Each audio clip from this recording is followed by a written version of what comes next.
Hi, welcome back to Mind Control, where we inspire and motivate you. Hope you enjoy the video. By not being prepared, you make the choice of getting caught in some of life's unpleasant circumstances. Be they rain, failures, economic losses, relationship losses, professional losses, personal losses. By not being prepared, thinking ahead, it's your choice. Now here's the other side of it. By being prepared, you increase your chances of success. You increase the likelihood. By being prepared, you increase your chances of success, of seizing opportunities when they come your way, of being ready within yourself to take advantage of once-in-a-lifetime situations. Some people tend to blame others for their mistakes, blame others for their failures. Somebody says, it's not my fault the report isn't done. So-and-so didn't do their part. Of course it's your fault. It's your report too. It's your responsibility to see that everyone you delegated work to does their part. Now, you can't control what others around you do, but it's in your own best self-interest that you stay on top of things, especially if it's going to affect your future. You think your boss cares that John didn't do his part? You think he sees John as the bad guy? Of course not. All he sees is that the report isn't done, bottom line. Be responsible for the things that affect you. You can make sure you're more responsible by checking in with those people who are working with you, the people who make up your team. You can be more responsible by saying, hey, John, how are you doing with your part? Do you need some help? Can we put somebody else in here to help you finish? Now, if John consistently doesn't handle his part, you've got to replace John. If he isn't doing his share, you've got to find somebody that will. Or what? It will negatively affect you. You can't wake up in the morning that the project is due hoping and wishing that John has done his part. No, you've got to be responsible because it's going to affect your career too. Now, my approach to my better future very early on in my career was to just go through the day with my fingers crossed. And I used to say something like, I sure hope things will change for the better. Then here's what I found out. They're not going to change. Somebody says, well then, how will my life ever change? Answer, when you change. When you change, when you get better, it'll get better. If you change, it'll all change. Don't put it on someone else. Hope that someone else will change it for you. Take responsibility for yourself. Take personal responsibility. You can't change the circumstances or the seasons or the wind, but you can change your reading habits. You can change whether or not you go for the skills, burn the midnight oil, turn yourself around, multiply your value by 2, 3, 5, 10. That you've got charge of. That you have control of. You don't have control of the constellations, but you've got control over whether or not you go to night school, take adult classes, learn some new skills. You have control over that. And if you don't, that's your fault. You've got to take personal responsibility. You've got to be self-reliant. Nobody else can change your life, alter your ambitions, pave a golden road for you. But you can. It's up to you. Be responsible for yourself. Learn to reap the harvest without complaint. This is a sign of growing maturity. And here's where it comes from, taking full responsibility. Take full responsibility for everything you do. Be responsible to yourself. It's your crop. Whatever your paycheck is, take full responsibility. You say, well, it's my employer. No, it's not your employer. You can become twice as valuable, 3 times as valuable. Burn the midnight oil, learn some more skills, bring more value to the marketplace. I'm telling you, whatever your harvest is, take it without complaint. Whenever you prepare correctly, taking all of the steps you're supposed to take, doing everything in your power to stay on track, whenever your preparations lead to success, achieving your goals, you reinforce the disciplines that got you there. Success leads to reinforcement of the proper disciplines. If what you're doing is working, keep doing it. If what you're doing isn't working, change it. How can you isolate what's working for you and what isn't? How can you make sure that you are reinforcing your positive disciplines? Well, if it isn't apparent, easy to see right away, if what you're doing is happening in such small increments that you're not sure if you're on track, then you need to be writing it down. You need to keep a journal anyway. But if you really aren't sure that what you're doing is making measurable progress, you need to keep a written record. You need to write down everything that may be relevant in your day. What you did, who you saw, what you felt, how it may or may not affect you now and in the future. The best way to track your activities of the day is to write them down. The best way to track your activities of the week is to write them down. The best way to analyze your progress through the year is to have written it down. Why? So you can look back on it. Because by keeping a written record of your life, you will be more accountable. By putting into writing the action steps that you have planned, you will easily see what works and what doesn't. Most people just try to get through the day, never writing anything down, never keeping track of their progress along the way, never really knowing if they are doing all they can to reach their goals, to drive their ambition. But gifted people learn to get from the day. They don't let a day end without picking up some valuable experience, some emotional content, some idea that may positively affect their future. To get the most from a day, to learn the most from a day, you need to be able to reflect on the day. And how can you reflect on a day unless you record it in history? How can you possibly reflect on a week unless you can look back and analyze it? How can you learn from past mistakes and bask in the past successes unless you write it all down? There's something magical in writing out a problem. It's almost as though when you start writing it out, you start figuring out ways to make it work.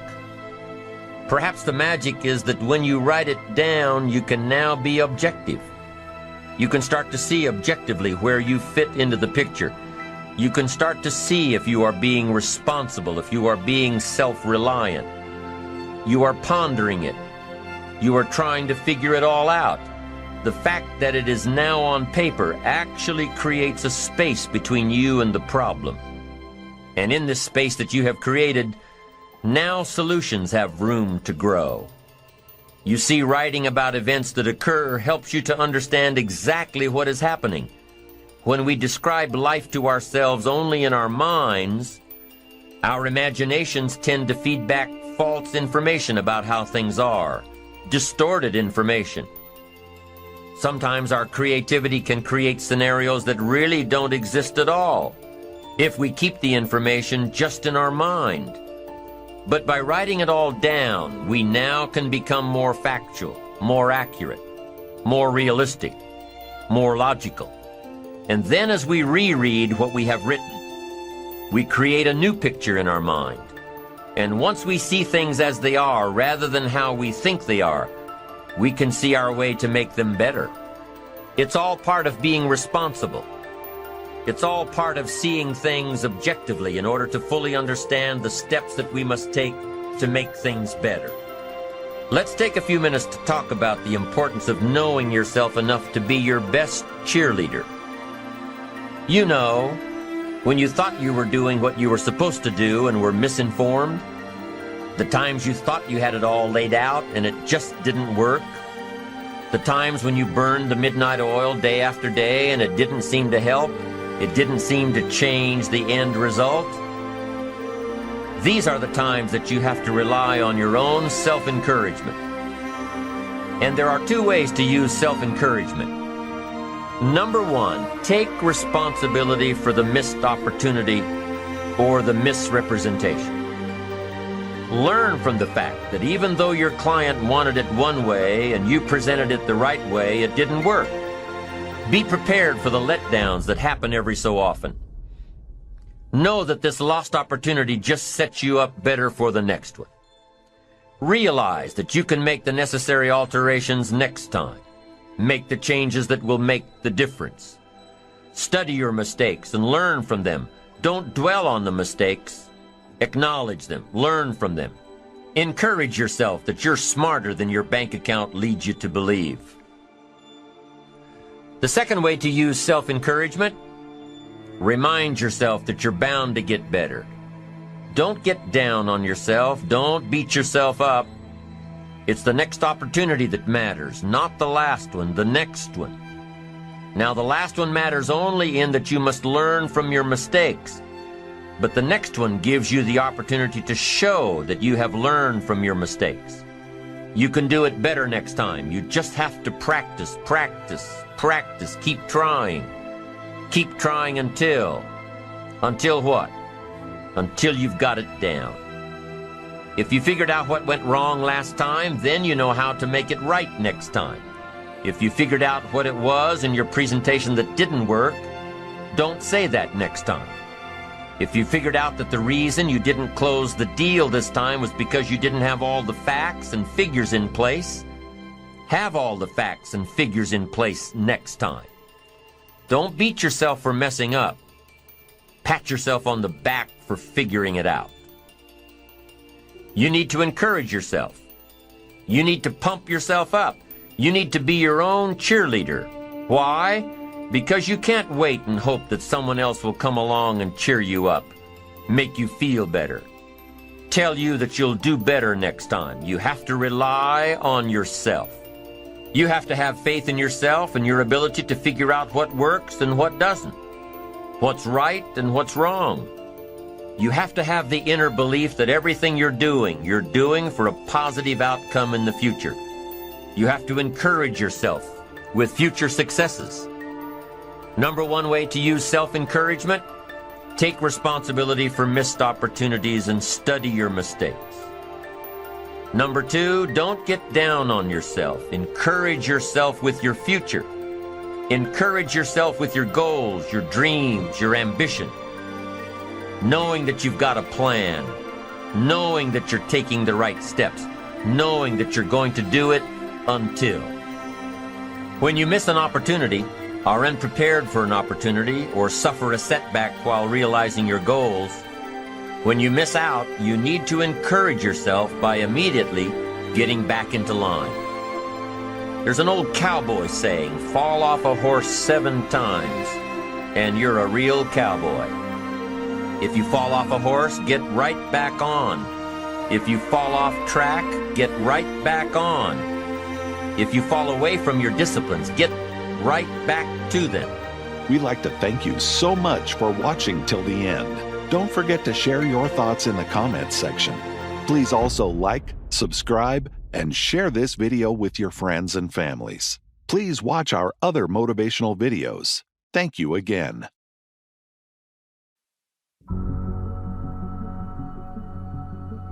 People's opinion of you is none of your business, nor should you make it yours. You get in a lot of trouble worrying about what somebody think about you. Do not let other people's opinion of you determine your direction. They don't know you. They don't know what's best for you. They don't know the plans for you. They don't know your real direction. And most of these people who have opinions of you are not even really well-meaning people. The answer to your success lies purely between you and your relationship with God. You need to look closely at the person that's providing you their opinion. Do they take their own advice? Do they listen to others when others advise them? Hardly ever, man. Be careful when you are taking direction from people who are not where you're trying to go. I was listening to Joel Osteen on TV one day. He said, other people's opinion of you is none of your business, nor should you make it yours. Remember this, people's opinion are just their opinion. They don't know you. To me, successful is getting to the point where you are absolutely comfortable with yourself. It does not matter how many things you have acquired. The ability to learn to say no and not to feel guilty about it. to me, is about the greatest success I have achieved. The fact that I have, in the public side, done whatever, it's all a part of a process for growing for me. But to me, to have the kind of internal strength and internal courage it takes to say, no, I will not let you treat me this way, is what success is all about. It's the same thing that prevents you from being abused as a child, that prevents you from being abused as an adult, that allows you to build success for yourself. I will not be treated this way. I demand only the best for myself. All the mistakes I've made in my life, I've made because I was trying to please everyone. Every one of them. There's not one that I've made because I did something because I really wanted to do this for myself. Every mistake I've ever made is because I went outside of myself to do something for somebody else that I should not, to please them, just for the purpose of pleasing them. You are worthy to say no. That it's okay if you say no. It's okay if you say no and then people don't like you. That's really okay. The important thing is how you feel about what you're doing, how you feel about yourself. It's a long struggle though.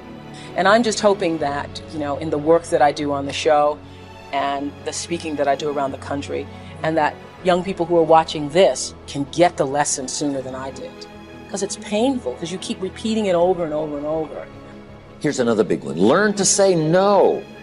I'm telling you, in such a social society we have now, it's so easy to try to be a nice person, saying yes, yes, yes to everything. Find yourself overloaded. Now you got to call and make well, gosh, all the time it takes to back out of something that you said yes to too quickly.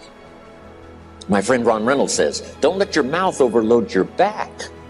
I used to be one of those people who had the disease to please. I said yes many times when I knew I should have been saying no, and then I would be mad at myself for saying yes. You say yes, then you're mad when they come back again.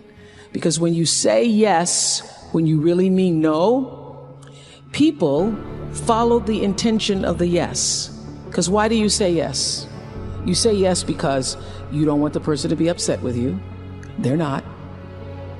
You don't want the person to be angry. You want the person to think you're nice. They do.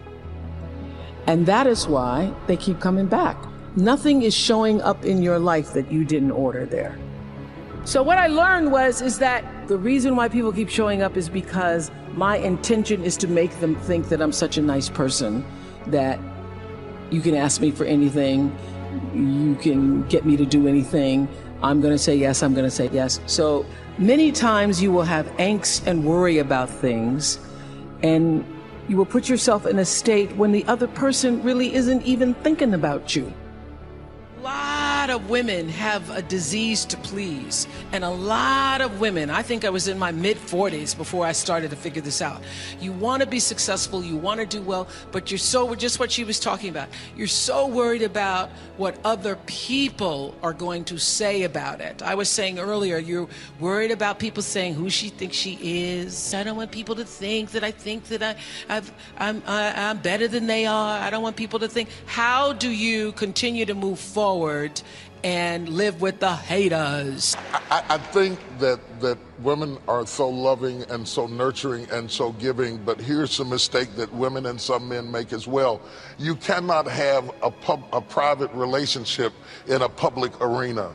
You cannot do that. You look to an inner circle of people who really know you for that validation, that pleasing, that strength, that understanding. Don't expect to have that kind of intimate relationship with people who just know you publicly and peripherally. Don't seek to be understood by the world. Most of our great leaders, world changers, thinkers were understood better after their life than during their life. So if you need everybody to understand you before you do it, I got bad news. You're going to be dead before you're fully understood.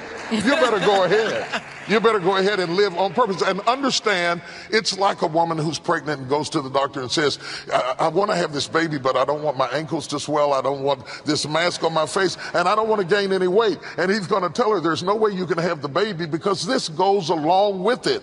That goes along with purpose. Haters are a part of the process. Go ahead and take it. Just get a bigger dress, do something, keep on going. Some people, no matter what you do, are not going to be for you. Not everyone is going to like you or understand you. How much time are you spending worried about what they're saying? Trying to pay that friend back for making you look bad. you don't have time for all that pettiness. Let it go in one ear and out the other, and use that energy to move toward your God-given dreams. So one of my favorite quotes by Ralph Waldo Emerson is that the most difficult thing for a man to do is to be himself in a world that's constantly trying to change him. So what do? Easier said than done, but what I have to do is you've got to ignore everyone. If you want to be true to yourself without being sullied by the opinions, either good or bad, negative or positive, because they're both forms of slavery, you've got to close your door, you've got to shut off your phone, you've got to shut off your computer, you've got to sit down, you've got to be with yourself and God and let it speak through you purely. Become a hollow reed, unobstructed by the opinions, positive and negative, of other people. What people think about you and the possibilities for your dream is none of your business. They have no imagination, ladies and gentlemen. Let me share something with you. History is being read, but it's also being written by people with imagination. You've got to find ways to increase your sense of self-appreciation, because if you don't program yourself, life will program you. Are you surrounding yourself with people that can nourish you? Is your life an adventure, or is it boring? You don't want to ever put yourself into a situation where you have a limited vision and you're only using a limited amount of your talents and of your abilities. Transformation doesn't come because you show up here for an hour and 20 minutes. You'll be transformed by the renewing of your mind. But this word renewing is the same word as renovating. How many of you know you can't renovate a house in an hour and 15 minutes? If you're going to renovate a house, you got to kick some walls down. You got to pull some tiles up. You got to get into the mess of it. And that's what we got to do in our brain. You have to decide that you're going to be in control and that you are going to do what you want to do. You are the machine and you can control the machine. Weakness doesn't get a vote. Sadness, no vote. Frustration, no vote. I don't even give my temper a vote.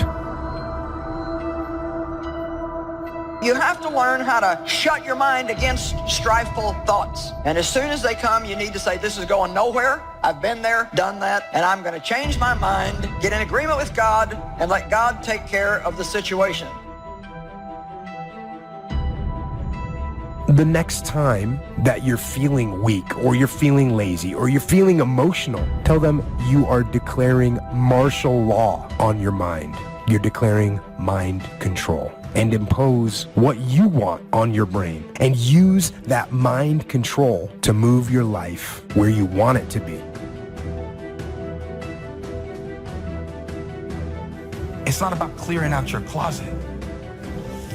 It's about the transformation of your mind.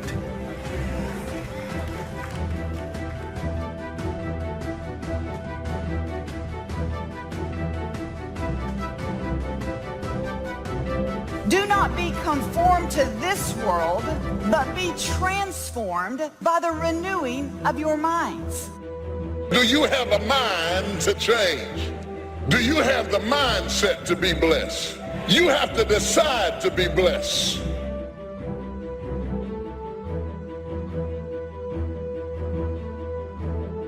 You got till midnight to get rid of every poison that's hindering you, every inflexibility that's stopping you from what God is about to pour into your life. Woe be unto you if you go into another year and waste another year with the old mentality while somebody's in the hospital begging God for the opportunity that you have right now. You better step into this moment. As soon as you decide to stop looking for answers in other people and click the heel of your mind and set your affections on things that are above, you could have been free years ago. When God shows us something, we compare it to our previous point of reference. And then we start consulting our resources, and God wants to bring us new relationships. But watch this. If you're not ready for new people in your life, you will bring the same patterns to the new relationships that you brought to the old relationships. And we literally keep people out of our lives that God wants to send because we are holding on to the hurts from the one who have already left. Do not be conformed to the patterns of this world, but be transformed by the renewing of your mind. A whole set of circumstances can bend you over. What your daddy did to you, what your mama didn't do for you, can bend you over and keep you an emotional cripple for a long time. There's some people here who still spinning from things that's happened years ago, and you can't shake it. It's got you crippled and you can't straighten up. Every time you straighten up, you can only go so far. Because it's not only a problem of health, it's a problem of habit. You're used to being bent over. Because you can be bent over so long, you don't even know how to straighten up. And things aren't straightening out. They aren't getting better. You remain crippled in your situation. Sometimes you got to talk to yourself. Sometimes you got to say to yourself, now you know better than that. Sometimes you got to talk to yourself. When you see somebody you don't like, or somebody who gets on your nerves, you got to talk to yourself. You got to talk yourself into some stuff. And then you got to talk yourself. You got to tell yourself, don't do it. Don't go that way. Danger, dangerous intersection. You have to be able to talk yourself out of some stuff, because a whole lot of stuff I would not have gotten into had I talked to myself. We've got a chance to grow like never before, but I'm telling you, there's going to be many enemies that's going to try to prevent us. Whatever threatens you, I'm asking you to threaten it back. Take care of your responsibility. Somebody wants to destroy your chances for a good future by their negative talk, negative thinking, putting it all down. I'm telling you, walk away if you have to. Walk away. Whatever threatens you, threaten it back. Whatever threatens your opportunity, threaten it back. Now, some of our enemies are on the outside, but here's the most important thing to understand. Some of our enemies are on the inside. You got to do battle with your own indifference. And you've got to learn not only to nourish your values, you've got to learn to do battle with your enemies. I'm asking you to have some faith, have some courage, believe, drive your doubts into a small corner. Don't let them loose like a mad dog, drive you into a small corner. Don't doubt the future, don't doubt the possibilities, and here's the most important one of all, don't doubt yourself. If I've got miracle working power to change my life, so do you. If I can grow, you can grow. I'm asking you, don't sell yourself short. But I wonder, have you taken the time to think about, why am I doing this in the first place? Am I trying to prove something to someone who disrespected me 10 years ago, who isn't even paying attention to my life anymore? Why am I posting this? To impress people who follow me on social media that don't even really know me? What is my reason for doing what I'm doing? At the start of the day, you need to set your mind for victory. Don't let just any thoughts play. You have to think thoughts on purpose. If you wake up and just think whatever comes to mind, thoughts will tell you, you have too many problems. You're too tired. Nothing good is going to happen today.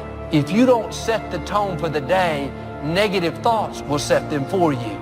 Before you check the phone, before you see what the weather is like, you need to think on purpose, power thoughts, victory thoughts, can-do thoughts.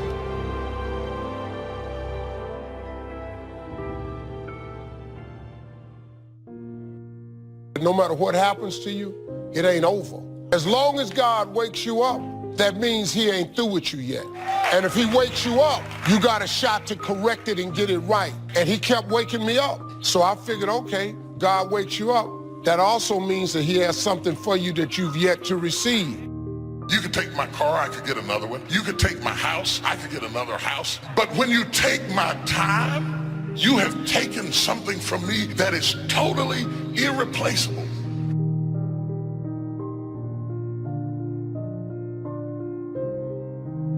Even if you are 40 or 50 or 60 or 70, doesn't matter. You're in the game now, and that's what counts. And all those quote-unquote wasted years, they weren't wasted because you learned. Learned about what it's like to be weak, and the knowledge that you learned about those things is fuel to make sure that it never happens again. Because you know what is out there, and you know how bad it can get. I say you embrace what you learned from the weekdays let them make you even stronger. And you use your own personal transformation that you've made in life, use that to help other people transform and get on the path as well. If you know what it is to have the kind of pain that feels as if you cannot be comforted, if you know what it is to be at the end of your rope and feel like your life is over and you've got questions that cannot be answered and you're confused and you're uncertain, you need to learn this verse. They that sow in tears shall reap in joy. I will never forget there's been many opportunities in my life that I have grappled with grief and pain so unbearable and so overwhelming that I thought that I would never smile again. I've seen days that were so dark for me that I thought there could not possibly be a silver lining in the clouds that hung over my head. I've seen days and weeks and months that drug me so low that I gave up all hope of getting up again. But in the midst of all of that despair and that trouble and that trauma and that pain, there was in the basement of my soul this one word, when. When should you start the day? As soon as you have it finished. Plan the day the best you can, leaving plenty of room for improvising and surprises and all the stuff that happens during the course of the day. But if you've planned a good, productive day, now you start that day, you can't believe how much more valuable your time will be. Next, don't start the month until you have it finished. The places to go and the people to see and the productivity and the sales and the customers and the development and all the rest of what you want to accomplish during the course of 30 days. And then here's the big one. This is really challenging. Don't start the year until you have it finished to the best of your ability. It can't be finished like minute by minute. But in terms of the sweep of what you want to accomplish, make sure that that's set and ready to go. And it might get all upset. It might get torn up and you do a new one. You make so much progress the first 90 days that now you've multiplied it all by 2, by 3. Because that happened to me. I thought, wow, this is going to be a great year. By the time I'd finished the 3rd month, I'm rolling. So many things are happening, I revised my whole year's plan. Don't let anything overly bug you. Because remember now, you don't have to do anything. Someone says, well, I got to get a handle on my time. The answer is no, you don't. If you want to let it all go, you can let it all go. Somebody says, you ought, you ought, you ought. Jot this down. Ignore all the you oughts or you should. Take charge of your life. Take charge of your time. Take charge of your resources, which we're going to talk about next. Take charge of your health. You're the one that's responsible for it. It's not a requirement of society that you not have a heart attack and take care of your family, but you must make it a requirement of yourself. You will be okay. There's nothing has been wasted. Like I say, successful people don't make the right decisions, they make their decisions right. And you have an opportunity right now to make things right inside and out. When you say you're depressed, you've got to understand that depression is the opposite of expression. So what you're literally doing is stuffing down and depressing something that wants to come up and rise out. I wouldn't be surprised if you had like jaw, ear, or neck pain having to do with expressing yourself, speaking your truth. So yeah, you're depressing yourself. Stop it. Speak up, speak your truth. Now, right, once you get that off your chest, now it's time to turn the flashlight in and discover what your truth is. We are living in a generation of the dumbing down of ideas because we have traded effectiveness for busyness. We are so busy and we think because we're busy, we're effective. But I want you to challenge your schedule for a minute and ask yourself, are you really being effective? Or is your life cluttered with all kinds of stuff that demands you and drains you and stops you from being your highest and best self? And are you substituting busyness and all the chaos that goes along with busyness from being effective? It's easy to get faked out by being busy. Guy comes home at night all exhausted, falls in the chair and says, oh, I've been going. Here's the big question. Doing what? It's not the going.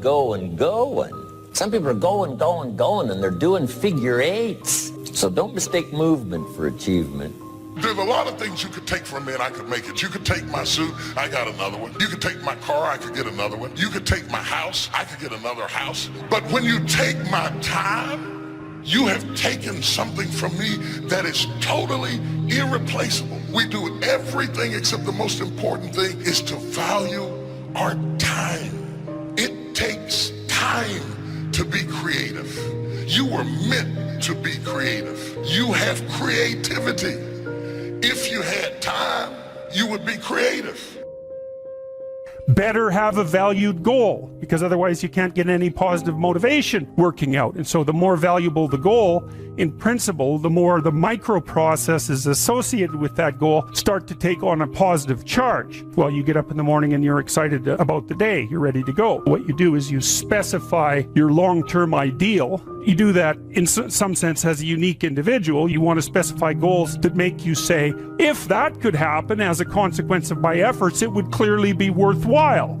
The question always is, why do something? Because doing nothing is easy. You just sit there and you don't do anything. That's real easy. And then the next question might be, well, where should you look for worthwhile things? And one would be, well, you could consult your own temperament. So you do a structural analysis of the subcomponents of human existence. And you need a family, you need friends. Like, you don't need to have all these things, but you better have most of them. Family, friends, career, educational goals, attention to your mental and physical health, etc. You know, that's what life is about. And if you don't have any of those things, well, then all you've got left is misery and suffering. So that's a bad deal for you.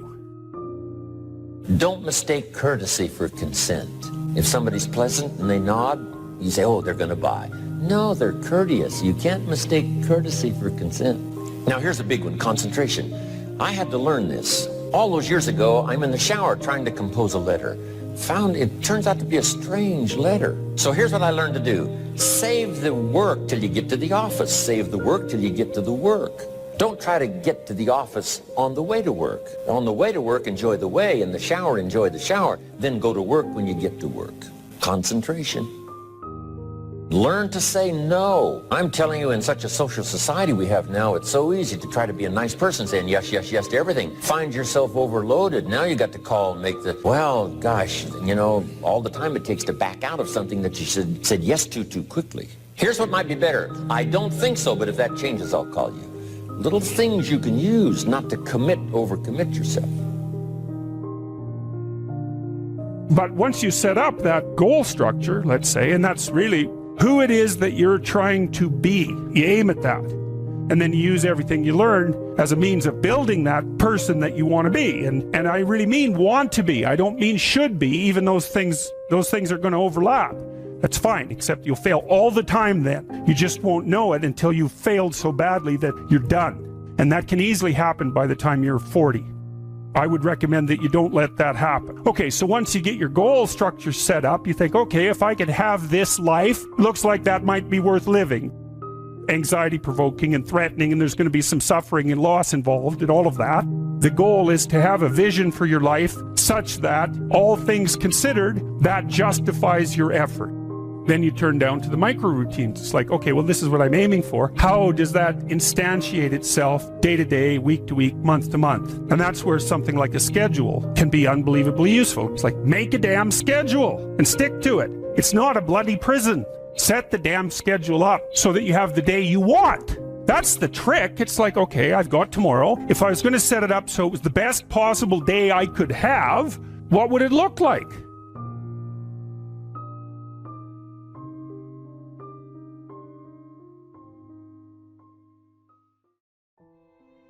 I think you should quit chasing the paycheck and start chasing the passion. I think you should quit craving the approval of others and start defining what you are about. Even though those moments may feel challenging, like the moment is just too big, like you're not enough to handle it, that's not true. You are able to overcome that, but it's going to take effort. And you can achieve anything that you want. That fear of what people think about you, worrying, what other people think, negativity, it won't matter. It won't be the main thing that holds you back. You will break through that and you can achieve anything you want. I think you should quit negativity and start having gratitude for whatever stage of life you're currently in and whatever happens to you. I think you should quit caring about what other people think and start living your version of life. I think you should quit being a watered down version of someone else when you can be the full version of who you are. The antidote to haters is confidence. And one of the ways we build confidence is surrounding ourselves with the right people and by having the right mentors who have already succeeded and can help us overcome negative people, mental health challenges, and any adversity that we face. Failure is necessary to be able to improve. Failure is necessary to be able to excel. If you aren't willing to fail, you are not going to succeed. If you love yourself, then you're going to get in the mirror and you're going to face the adversity, face the conflict, embrace rather than avoid challenges. And you don't give up on yourself. Do not give up on yourself. When you find yourself criticizing yourself negatively, comparing yourself to others, try to find inspiration in their successes and strengths instead of feeling threatened. If you don't become obsessed with creating your ideal life, it will slip away. You will lose sight. You can't let that happen. You need to make your life a priority. Even at your darkest time, you're destined for something greater. Let me say that again. Even at your darkest time, you're destined for something greater. Confident people know that your imperfections are what actually allow you to be confident. They will be the determining factor in your ability to feel confident and your ability to have confidence be a part of your life. It is self-compassion that gives us the power to face our failures, to face our fears, to face our insecurities, to face what we don't like about ourselves and come out on top. The bottom line is the world is yours. I don't think confidence is something that you are born with. It's a skill set. And I had no confidence. So confidence is something I taught myself over the years. I started becoming okay with who I am. I became the best version of me. And then I sort of said, I'm okay, I'm all right. Even if someone else thinks this, I'm okay. And everyone can do that. People just don't realize it. So it made me understand that confidence truly is the key to getting ahead in life. If you believe in yourself, the world will believe in you. Because perception is reality. As soon as I started doing everything that I loved, there was a surge of power, a surge of confidence. I wasn't insecure anymore because the emotion that had the most dominance in my thought process was actually being paid attention to. I'm really sick of being insecure. I believe I'm enough, and I believe that everything I have that I need for life to make all my dreams come true, I know it's already inside of me. It's who you are and being comfortable with who you are that influences other people to say, oh, okay, maybe I could do that. You can't wait for destiny. No one can be that. You can't be like, oh, destiny's going to knock on my door one day. No, it won't. You have to be able to recognize opportunities. Because there'll be a lot of them that come into your life. And once you recognize an opportunity, you have to seize the day and work bloody hard because there'll be 25 other people who want to do it. The first step is belief, right? People think the belief comes once you've done it. You won't even take the first step if you don't believe that you can accomplish it. So we lead with belief as a species. So you have to find a way to believe in it to move. So your mom is giving you an awesome challenge. Can you believe in the face of her doubt, right? And to me, when people doubt me, it's a gift. I love that because I believe in beauty and rage. And you need both. I need people to love me. I need to want beautiful things for myself and for others. I want to create something amazing. I want to help a lot of people. I also want to prove a lot of people wrong who don't think that I can do this. I want to crush the enemies that want to see me fail, that want to do anything they can to ensure that I fail. The reason if you fire everybody, you might be the problem is, and I have no idea, but like one of the theories or the things that I've seen is that it means that you're not willing to be accountable. When I fire somebody, earlier I said firing, that was my fault. I hired them. When we lose a client because of the head of strategy or creative or media, that's my fault. I empower them. Once you take on full accountability, life gets awesome. Once you realize everything is your fault and you're in control, you know why everybody's so upset? They think somebody has control over them. I don't give a shit who the mayor, who the governor, who the president is. I'm gonna live. It's real facts. And by the way, if you don't like it, move to Sweden. Like, you're in control. I think that's, my parents, and I'm not sure that's a Soviet thing, that was my parents, but I believe it is. They just, all the emotions go out and it's get the job done. Yeah, dude, when you have context where you had to stay in line for bread, there are people who complain every day and just complain, but are buying $7 coffees at Starbucks. Do you know how soft you are when you buy $7 coffee? I went on one family vacation in my life growing up. I worked every day from 14 years old, every weekend, every single summer day. I have no entitlement. I built a $65 million business for my mom and dad and left at 34 years old with no money because I didn't pay myself anything while I was building it. So when these kids are talking about being sad and want to be somebody, I was 34 years old and built a $65 million business. I built it, right? And I left with nothing and started over at 34. Zero. I started VaynerMedia in the conference room of Buddy Media's company because I had no money to pay for our own rent. I lack entitlement. It's my strength. I took that from them. Dwelling and pondering and crying doesn't do shit, and it especially doesn't do shit in this echo chamber. In this arena, there is no crying. You can cry, you're just gonna lose. And I have bad news about complaining and crying. Let me tell you something about complaining and crying that's really, really gonna hurt for all you complainers out there. Nobody gives a shit. And let me give you a preview who gives a shit. The following people give a shit when you complain. The other losers around you, your sick, broken parent that secretly wants to hold you down so that you're not more successful than them. And let me remind you one more time, the other fucking losers around you. We have to start deploying self-awareness. If you leave here and start your process of really knowing what makes you happy, of who are you really, if you could stop chipping away the voices from the outside, if you can start figuring out what you're scared of, if you want to actually do something, even in the light of the picture that I'm painting right now, who are you scared to fail in front of? The reason so many of you are not doing what you want to do is you're scared to fail in some. You're scared that your brother will judge you, your wife, your girlfriend, your husband, and most scary, your mom or your dad.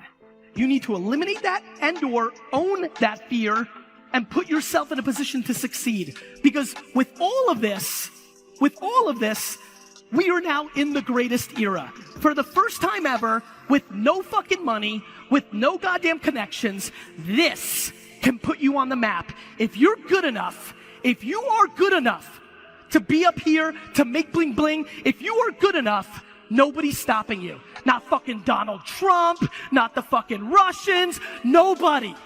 If you're building a small life on what you have, what God has given you, you're made in the likeness and image of God, and you've been given authority and dominion over everything over the face of the earth. You can build a new life.